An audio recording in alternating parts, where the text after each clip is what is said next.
તો જીતા વહી સિકંદર. આપણે કામ કરી નાખ્યું, આપણે આગળ વધી ગયા અને આપણે સક્સેસ થઈ ગયા તો લોકો આપણી વાહ વાહ કરશે. મુકેશ અંબાણીએ એના ઉપર કામ કરી દીધું, એને દેખાય આની અંદર ઓપોર્ચ્યુનિટી, ઇન્ડિયાનું પોપ્યુલેશન જોયું અને એના ઉપર એને કામ કરી લીધું. એક્ઝેક્ટલી હું તમને અત્યારે ઓપોર્ચ્યુનિટી બતાવું છું. આપણે બધા ગુજરાતથી છે, ઇન્ડિયાની અંદર છીએ અને બહુ મોટો તહેવાર હોય રક્ષાબંધન. આપણા ઇમોશન સાથે જોડાયેલો તહેવાર છે રક્ષાબંધન. ભાઈ બહેનના સંબંધોની અંદર ભાઈના સક્સેસ માટે, ભાઈના ફેમિલીના ખુશી માટે બેન પ્રાર્થના કરતી હોય અને બેનને બહુ બધા બ્લેસિંગના રૂપમાં ભાઈ યા તો પૈસા, યા તો ગિફ્ટ, યા તો મીઠાઈ કંઈ પણ આપતું હોય. રાઈટ? અહીં આપણે બધા જ ફાઉન્ડેશનની અંદર જોડાયા છે.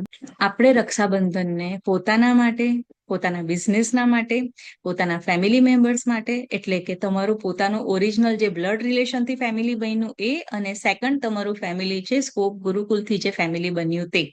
તો આ બંને ફેમિલી મેમ્બરના ગ્રોથ માટે તમે રક્ષાબંધનને કઈ રીતે ઉપયોગ કરી શકો, આ ઓપોર્ચ્યુનિટીને તમે કેટલી સારી રીતે ક્રેક કરી શકો, એના માટે આજનું સેશન છે. તો જેટલા જણ સાથે હું રેગ્યુલર બેઝિસ પર કામ કરું છું, એવું નથી કે હું હંમેશા એ લોકોની વાત કરું, પણ એવું છે કે એ લોકો મારી નજર સામે દેખાતા રહે. બરાબર ને? આપણે ક્યાંક જઈએ અને આપણને જે દેખાતું રહે તો આપણને એના એક્ઝામ્પલ યાદ આવે. તો તમે બધા પેન પેપર લઈને રેડી રહો કે તમે શું કરી શકો. અને આ રક્ષાબંધન સુધી આપણે બધા તમારા પર્સનલ એ પ્રોજેક્ટ પર તમારા પ્રોજેક્ટને આગળ કેવી રીતે લઈ જઈ શકીએ, એના માટે આખી સ્કોપ ફાઉન્ડેશનની ટીમ, ડિજિટલ માર્કેટિંગની ટીમ તમને સપોર્ટ કરશે. ક્લિયર? તમારા એક જણના એક પ્રોડક્ટ ઉપર આપણે પર્સનલી કામ કરશું.